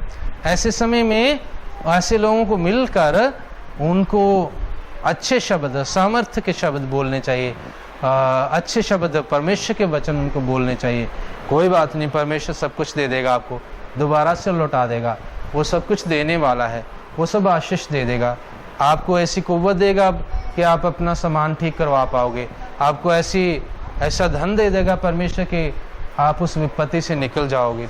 और कई जो समस्याएं हो जाती हैं, कई बार बच्चे फेल हो जाते हैं और फेल होके बच्चे कई बार परेशानी में चले जाते हैं, संकटों में चले जाते हैं। आजकल कई बच्चे आत्महत्या करने लगे हैं। फेल हो गया तो वो क्या कर लेंगे? आत्महत्या। हमारे पीजीआई में पिछले दिनों में एक बच्ची ने आत्महत्या कर ली। पीजीआई में उसने पेपर दिया था, उसमें सेलेक्ट नहीं हुई और उसने आत्महत्या कर ली। छोटे भाई के लिए लिख के छोड़ गई, मेरे प्यारे भाई तू अच्छे से पढ़ना, मैं तो सेलेक्ट नहीं हो पाई, लेकिन तू अपने जीवन में उन्नति करना, तू बहुत बढ़िया से पढ़ना। और वो मर गई। और अब क्या उसका भाई उसको पढ़ के अच्छे से पढ़ लेगा? उसके खत को पढ़ के उसकी बात के ऊपर अमल कर लेगा? फर्स्ट आ जाया करेगा? वो तो सबको फर्स्ट, अगर पहले थर्ड आता था तो अब शायद फेल ही होने लग पड़े, क्योंकि उसके मन के ऊपर तो बोझ पड़ गया, है ना। तो ऐसे संकटों में हौसला देना चाहिए कि अगर कोई फेल हो जाए कोई बात नहीं, पढ़ाई ही जीवन को सफल बनाती है ऐसा कोई जरूरी नहीं है। बहुत सारे लोग पढ़े लिखे नहीं हैं लेकिन फिर भी वो जीवन जी रहे हैं। बहुत सारे फर्स्ट नहीं आते फिर भी अच्छी नौकरी करते हैं, है ना। ये तो परमेश्वर की देन है। परमेश्वर आशीष देता है, परमेश्वर बरकत देता है। मैंने तो अपने बच्चों को बोला था बस पास हो जाया करो, फर्स्ट आने की ज़रूरत नहीं है, सेकंड आने की ज़रूरत नहीं है, थर्ड आने की ज़रूरत, पास हो जाना बस, इतना ही बहुत है। ना भी पास हो तो भी कोई बात नहीं ये भी बोला था मैंने, है ना। रोना नहीं, परेशान नहीं होना, दुखी नहीं होना, बस छोटी उम्र से ही मैं इनको सिखाता रहा और परमेश्वर की कृपा से वो कभी भी फेल नहीं हुए, फर्स्ट ही आते रहे। हालेलुया। परमेश्वर अपने आप मदद करता है अपने बच्चों को। थोड़ा समय मैंने इनको पढ़ाया जब बहुत छोटे होते थे, फिर मैं सेवा में बिजी हो गया, फिर मैं इनको कभी पढ़ा नहीं पाया। और लेके बैठते हैं जैसे माता पिता, अब ये लिख, अब वो लिख। बहुत जब छोटे थे, छोटी सेकंड थर्ड ज़्यादा से ज़्यादा 5th क्लास तक मैंने इनको किया होगा, उसके बाद मैंने नहीं पढ़ाया। और खुदा की कृपा से सब कुछ अच्छा है। अंग्रेजी भी अच्छी बोल लेते हैं, है ना, तो सब कुछ बढ़िया कर रहे हैं। हालेलुया। और भी जो माँ बाप हैं वो अपने बच्चों के लिए इतना चिंता ना करें, प्रभु की ओर उनको लगाएं, प्रभु के विश्वास योग्य वचन उनको बोलें। परमेश्वर के वीडियो बच्चों को माता पिता जो गलत शब्द बोल देगा वो शब्द उनको श्राप करके लग जाता है। अच्छा शब्द बोलोगे तो आशीष करके आपके बच्चों को लगेगा। मेरी एक पुस्तक थी शापत जीवन से आशीष की ओर, है ना, पुरानी पुस्तक थी, वो कई साल बीत गए, पुराने बच्चों ने पढ़ी हुई है, शापत जीवन से आशीष की ओर। उसके द्वारा इतनी लोगों ने बरकत पाई थी और पूछो मत। दोबारा से मैं अभी उसको करवाना चाहता हूँ, जो पब्लिश करवाएंगे कभी, शापत जीवन से आशीष की ओर। तो बहुत बरकत पाई, उसमें बहुत कुछ ऐसा लिखा था। कभी भी नेगेटिव बात, गलत बात ना अपने बच्चों के लिए कभी बोलो, ना किसी और के लिए बोलो। जिसने भी कुछ बुरी बात बोल दी वही चीज़ उनके लिए हो जाते हैं। कई माता पिता अपने बच्चों को बोलते रहते हैं इन्हें नहीं पढ़ना, ये तो नालायक है। कितने बोलते हैं ऐसे? शाबाश, बता दो आज कितने माता पिता बोलते हैं ऐसे? कई ऐसे बोल देते हैं, मतलब धक्के खाएगा, धक्के सड़कों पे रिक्शा चलाएगा, ये इसने नहीं पढ़ना। बोलते हैं आप? सच में बोलो, कौन बोलता है? जैसा बोलोगे वैसे हो जाएंगे आपके बच्चे। अगर फेल हो के आ गया उसको बोलो कोई बात नहीं, ये तो किंग है, राजा है, इसने राज ही करना है, ऐश करनी है इसने जिंदगी में, प्रभु का बेटा है ये, कोई बात नहीं, फेल हो गया था, फेल हो गया तो हो गया, फिर पास हो जाएगा, है ना। वैसा ही बन जाएगा आपका बच्चा। देखिए, ऐसा बोलना शुरू करो। माता पिता को कह रहा हूँ, आपका बच्चा फेल हो जाए तो क्या बोलो उसको? कोई चक्कर नहीं, राज करेगा ये तो प्रिंस है, ये प्रिंसेस है ना। प्रभु यीशु मसीह इसके साथ है, प्रभु इसके साथ है। जरूरी थोड़ी है आप बोलो मेरा दादा भी नहीं पढ़ा था, मेरा डैडी भी नहीं पढ़ा था, वो भी ऐश करता था। ऐसे बोलो हालेलुया। क्या सारे पढ़े लिखे ही हैं जो ऐश करते हैं? कितने नेता अनपढ़ गवार हैं, अंगूठा छाप, करोड़ों की प्रॉपर्टी उनकी। कितने लोग, कितने किसान हैं यहाँ पे, कुछ भी नहीं आता उनको, अंगूठा छाप, और वो अच्छी रोटी खाते हैं, उनके पास कारें हैं, सब कुछ है। अच्छा बोलो, अपने बाल बच्चों के लिए अच्छा बोलो, अपनी पत्नी के लिए अच्छा बोलो, अपने पति के लिए अच्छा बोलो। एक व्यक्ति ने अपनी पत्नी के लिए बुरा बोल दिया, वो वैसा ही हो गई, है ना। राजा दाऊद ने भी एक बार अपनी पत्नी के लिए जो है गलत बोल दिया था। उससे पहले उसकी पत्नी ने उसके लिए गलत बोला, और उसके बाद राजा ने उसके लिए गलत बोल दिया, और वो रानी बांझ हो गई। पता है, उसको कोई बच्चा नहीं हुआ। वो राजा जो है प्रभु के सामने नाच रहा था, आनंद से खुशी मना रहा था, और राजा होके भी वो आम अपने प्रजा के लोगों के बीच में आनंद मना रहा था। परमेश्वर के सामने तो राजा भी और प्रजा भी बराबर है ना। तो राजा दाऊद ऐसा ही समझता था, वो समझता था हम अपने सच्चे परमेश्वर के सामने आराधना कर रहे हैं। वो प्रभु के बेटे बेटियां, जवान बेटियां और बहुत सारे लोग जो इकट्ठे मिलके परमेश्वर की प्रशंसा कर रहे थे, और परमेश्वर के याद के संदूक को उठा के याजक जा रहे थे, उसके सामने नाचते गाते वो जा रहे थे। और रानी ने महल के ऊपर से देखा, और जब राजा शाम को घर में आया, कहने लगी बहुत बढ़िया लग रहे थे आज तो राजा जी, हैं, अपनी गोलियों के साथ, अपने आम लोगों के साथ नाच रहे थे और अपना शरीर का प्रदर्शन कर रहे थे, बड़े सुंदर लग रहे थे। ऐसे बोली मारी उसने, और राजा को पता चल गया, और उसके हृदय में वो बात बैठ गई, और उसने कहा मैं तो अपने परमेश्वर के सामने इससे भी ज्यादा तुच्छ बनने के लिए तैयार हूं, है ना। तो कुछ और शब्द भी बोले, लेकिन वो शब्द अच्छे नहीं थे। उसके द्वारा क्या हुआ, वो रानी बांझ हो गई। उसके बाद उसने कभी भी किसी संतान को जन्म नहीं दिया, और रानियां थी उनसे संतान उसकी हुई, लेकिन उससे कुछ भी नहीं हुआ। ऐसे ही यकूब ने भी अपनी एक पत्नी को कुछ गलत बोल दिया था, और वो भी जो मर गई थी, थोड़े समय बाद वो मर गई थी। उसने अनजाने में बोल दिया कि यदि किसी ने ऐसा किया हो तो वो मर जाए। उसकी एक पत्नी ने अपने बाप के घर से कुछ चुरा लिया था, और उसका बाप उसे लेने आया, और वो उसके ऊपर नीचे उसको छुपा के उसके ऊपर बैठ गई, कपड़ों में छुपा के उसके ऊपर बैठ गई, और वो ढूंढता रहा। उसने कहा मेरे घर में वो चीज़ नहीं है, अगर मेरे घर में हो, जिसने चुराई हो तो वो मर जाए। और उसने चुराई थी, और वो थोड़े समय बाद मर गई। उसको नहीं पता था, लेकिन बोल दिया, जाने जो बोल दिया वही हो गया। परमेश्वर के बेटियों, अपनी जुबान को लगाम लगा लो। आप परमेश्वर के लोग हैं, आपकी जुबान के ऊपर वचन किसका बैठा हुआ है? परमेश्वर का। अगर कुछ गलत बोल दोगे वही हो जाएगा, सही बोल, जो सही बोलोगे वो भी होगा। कई बार आपको विश्वास नहीं होता, मैंने जो बोला वो हो जाएगा। जो आप बोलते वो भी हो जाएगा, जो गलत बोलते वो भी हो जाएगा। आप परमेश्वर के लोग वचन सुनते हो, आपके मन में वचन है, आपके निकट वचन है, आपकी जीभ के ऊपर क्या है? वचन है। जीभ के ऊपर सही वचन लाओ। अपने बच्चों को कभी ऐसा मत कहना। बच्चे सारे खुश हो जो आज से अच्छा बोलने वाले माता पिता। हाँ, एक बार सारे बच्चे ताली बजा दो भाई, बच्चे। किसी को फेल होने का कोई डर नहीं है। अच्छा, फेल हो जाएगा तो माँ बाप क्या बोलेंगे? क्या बोलेंगे? फेल नहीं होने वाले बच्चे बोल दो, फिर भी बोलो क्या बोलना है। आपके बच्चे कभी फेल नहीं होंगे, बोलो क्या बोलना है। तो राजा है, हाँ, राज करेगा, हाँ, ऐश करेगा। और हाँ दीपक, क्या बोलेगा? कम नंबर आ जाए तो हाँ? बच्चों को क्या बोलना है? शाबाश शाबाश। और मेहनत करना ना ना ना ना, ये तो बोलना ही नहीं।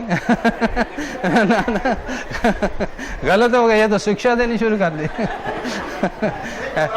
ना ना ना ना ना, ऐसा नहीं, कोई बात नहीं। हाँ हाँ, आगे एक तो बोलेंगे कोई बात नहीं, और हाँ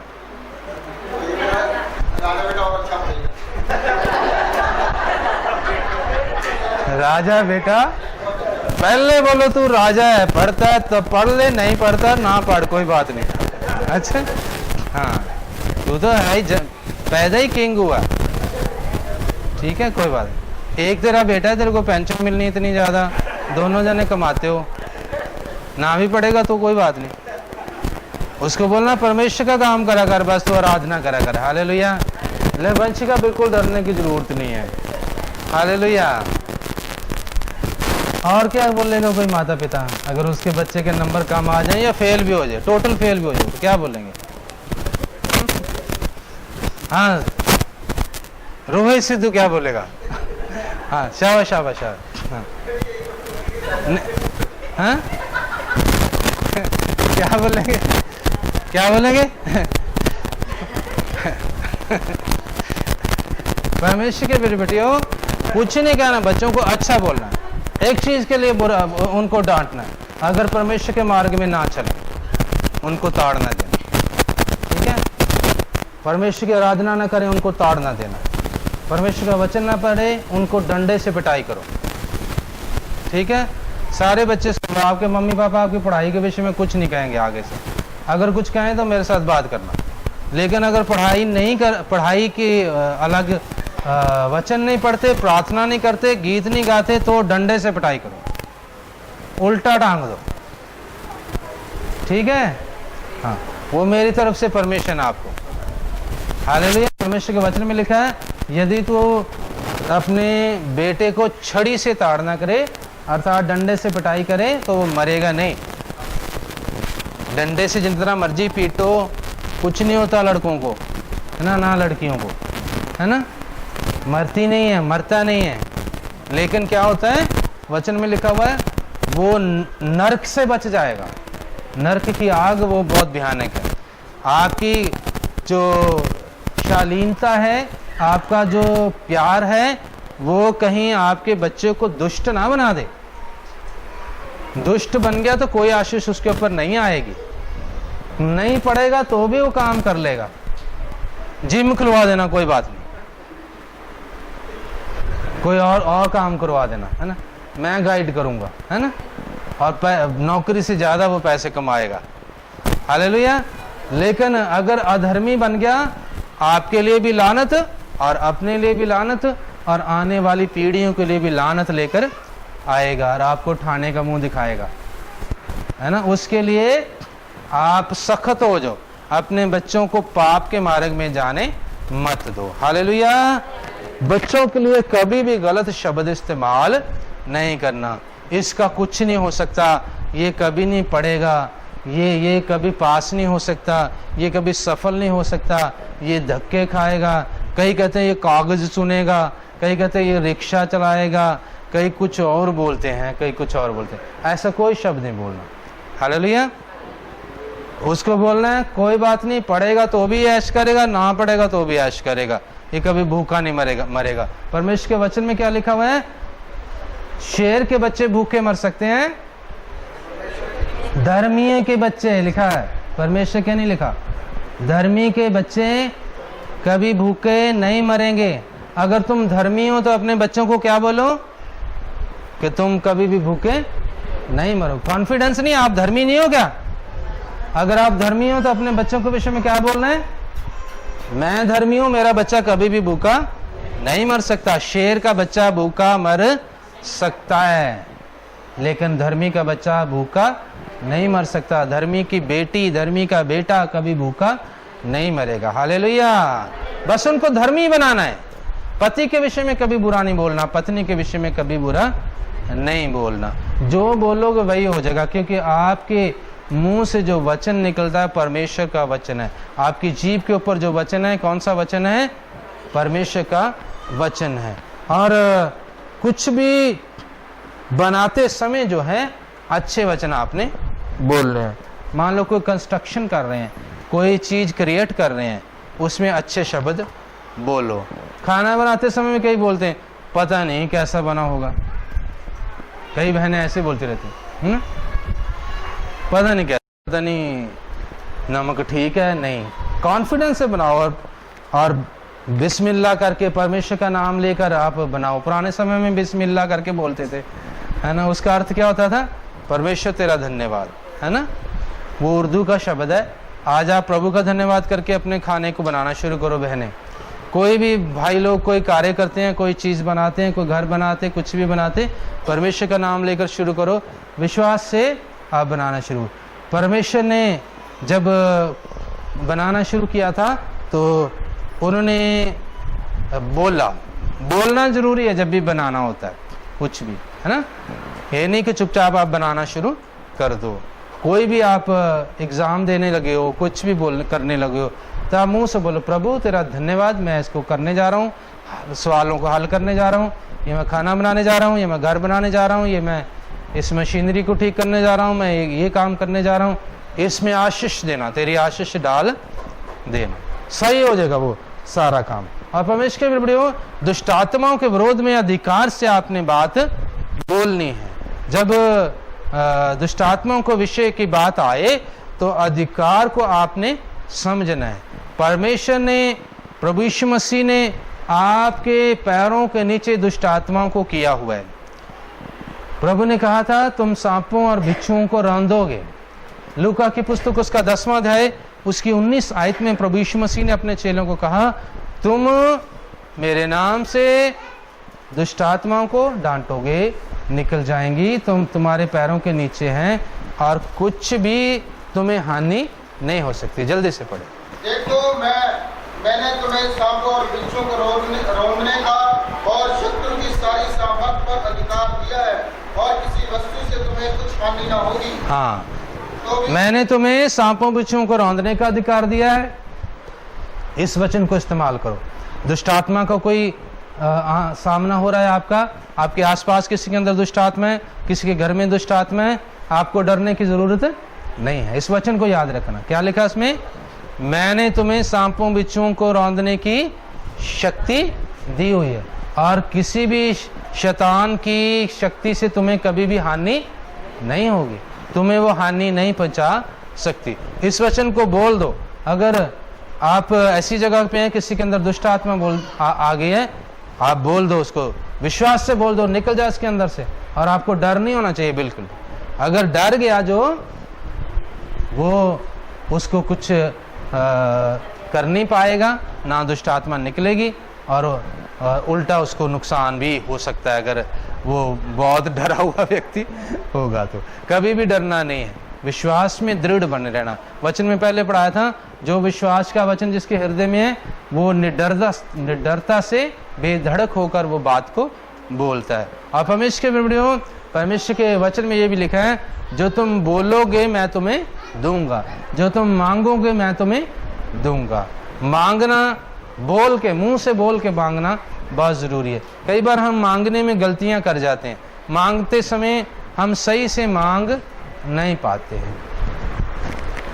मैंने चर्च भवन के लिए आपको सिखाया था कि आप हमारे चर्च का नाम लेकर बोला करें कि हमारे चर्च सहायक फेलोशिप चर्च को आप प्रभु जी एक आराधना के लिए घर दीजिए।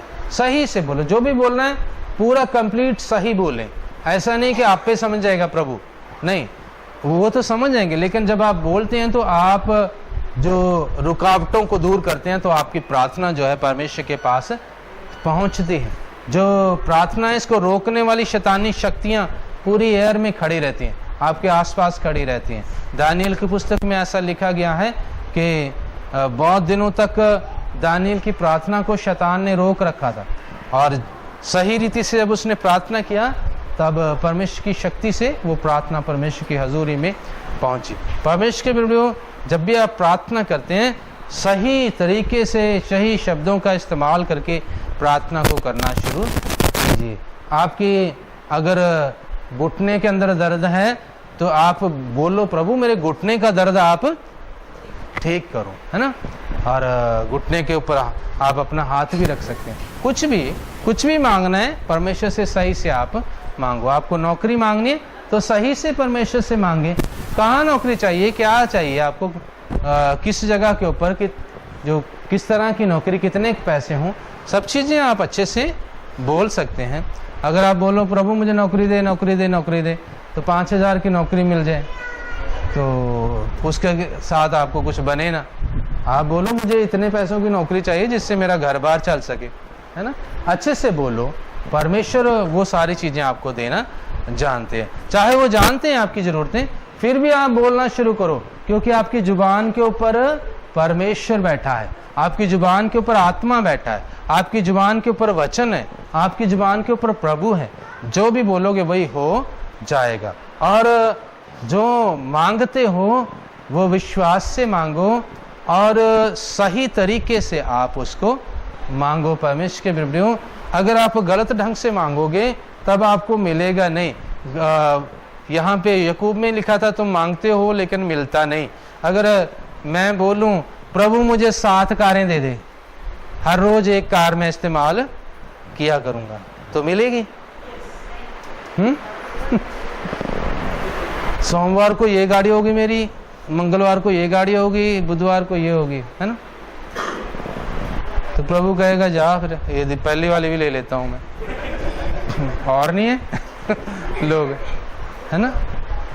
परमेश्वर की इच्छा के मुताबिक भी मांगना चाहिए। आपको जाननी चाहिए परमेश्वर की इच्छा क्या है। आप गाड़ी में घूम रहे हो, औरों के लिए भी गाड़ियाँ चाहिए, साथ आप ही रख लोगे तो बहुत मुश्किल हो जाएगा।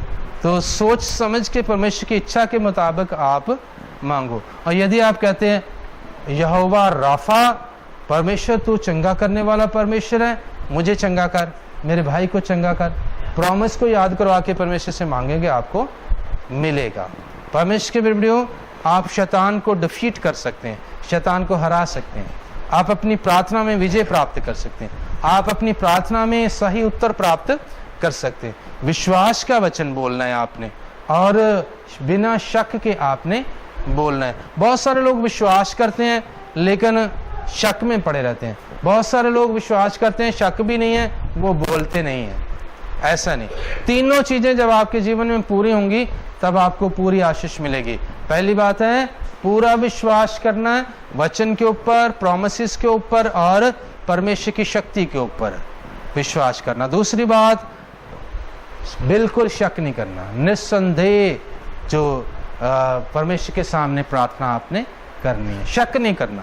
परमेश्वर सब कुछ कर सकते हैं, सब कुछ देने वाले, आपकी बीमारियों को चंगा कर सकते हैं, आपके बच्चों को आशीष दे सकते हैं, आपके जीवन को उन्नति तरक्की कुछ भी वो दे सकते हैं, आपके हालातों को बदल सकते हैं।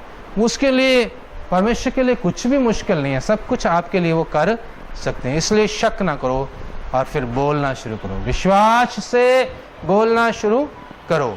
अगर आज इस बात को आप नोट करते हैं तो 1 महीने बाद आप से मैं पूछूंगा और आप उससे पहले भी शायद गवाहियां दे सकते हैं। यहाँ पे आपकी गवाहियां आज से ही पैदा होनी शुरू हो जाएंगी।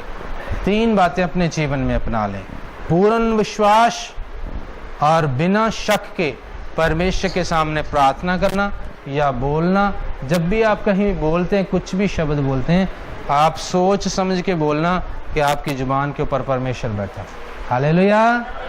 प्रभु आपको बहुत आशीष दे, बरकत दे। अपनी जुबान को सुधारना शुरू करें, एक दूसरे बहन भाइयों के साथ बातचीत करना शुरू करें, उनको समर्थ के वचन बोलें और आशीष पाएं। परमेश्वर की कृपा आपके ऊपर बनी रहे। आपकी स्तुति करते हैं, इन बच्चों को हम ग्रहण करते हैं पिता परमेश्वर, धन्यवाद करते हैं। आइए अपनी बेटी को बुद्ध सत्यों का अर्पण करेंगे इस वचन के द्वारा।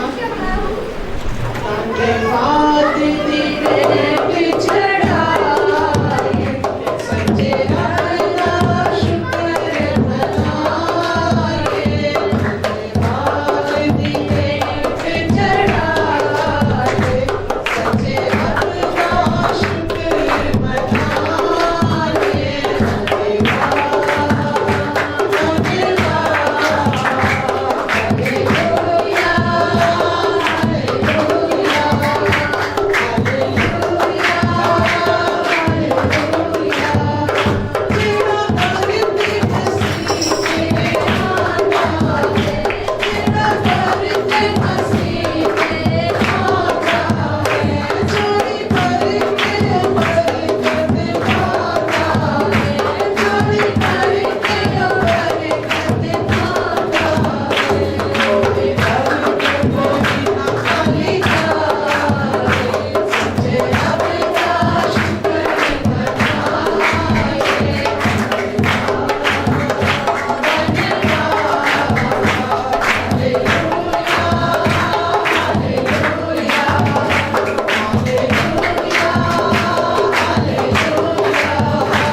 धन्यवाद सच्चे परमेश्वर, इब्राहिम, इसहाक, याकूब के परमेश्वर, हमारे उद्धारकर्ता प्रभु यीशु मसीह के वसीले से पिता के चरणों में आते धन्यवाद शुक्र करते आपकी तमाम बरकतों और आशीषों के लिए जो आपने हमारे जीवन में उड़ेली पिताजी।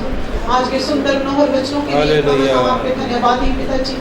आपने हमें पिता परमेश्वर ये समझा दिया कि पिता परमेश्वर आपका वचन जो आपका पुत्र प्रभु यीशु मसीह वो वचन के रूप में परमेश्वर जी कार्य करते हैं और वो वचन ही है जो हमारे लिए देहधारी बन गए परमेश्वर जी। उस वचन के द्वारा हम जयवंत हो सकते हैं परमेश्वर जी, और अपने विश्वास को बनाए रखकर खुदावन उसमें पूरा उतर कर खुदावन आप हमें प्रभु जयवंत बना सकते हैं और हमें शर्मिंदा नहीं होने दे सकते खुदावन कि हम विश्वास रखें और विश्वास ही से आपने बताया कि सब कुछ हो जाएगा पिताजी। आपका धन्यवाद खुदावन इस मजबूत इरादे के लिए, इस मजबूत खुदावन वचनों के लिए हम आपके धन्यवाद दिए खुदावन जो आज आपने हमारे लिए दिए पिताजी। खुदावन होने दे इस कलीसिया का प्रत्येक जन ऐसे विश्वास में मजबूत हो जाए खुदावन, ऐसे वचनों में परमेश्वर कार्य करे कि खुदावन विश्वास के द्वारा बहुत सारे कार्य आपके लिए करने पाए और खुदावन हम सबका भी जीवन प्रभु जी आपके डर में, भय में और खुदावन आपके विश्वास में दृढ़ बनता चला जाए पिताजी। धन्यवाद उन सब भेंटों के लिए जो तन मन और धन से आपके बच्चों ने आपको अर्पण किए पिताजी।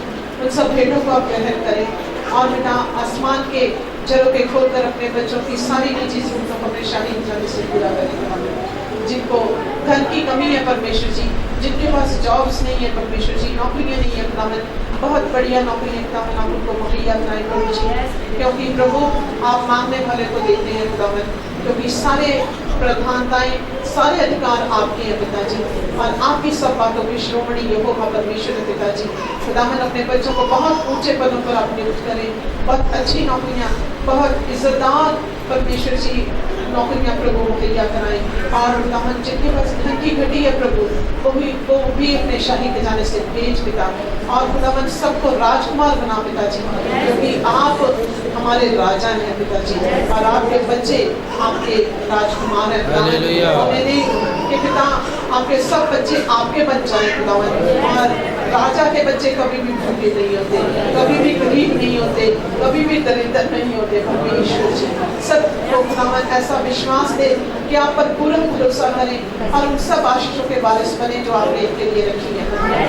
आपका धन्यवाद शुरू से अंत तक की अगुवाई के लिए, आपके प्रेम के लिए, आपकी करुणा के लिए, आपकी दया के लिए हम आपका धन्यवाद करते हैं। सभा का सारा श्रेय हम आपको अर्पण करते हैं, अपने रुचि से जान को हम आपके हाथों में सौंपते हैं। प्रार्थना हमारे पूज्य उद्धारकर्ता प्रभु यीशु मसीह के नाम से मांगते हैं। सुन रहे हैं।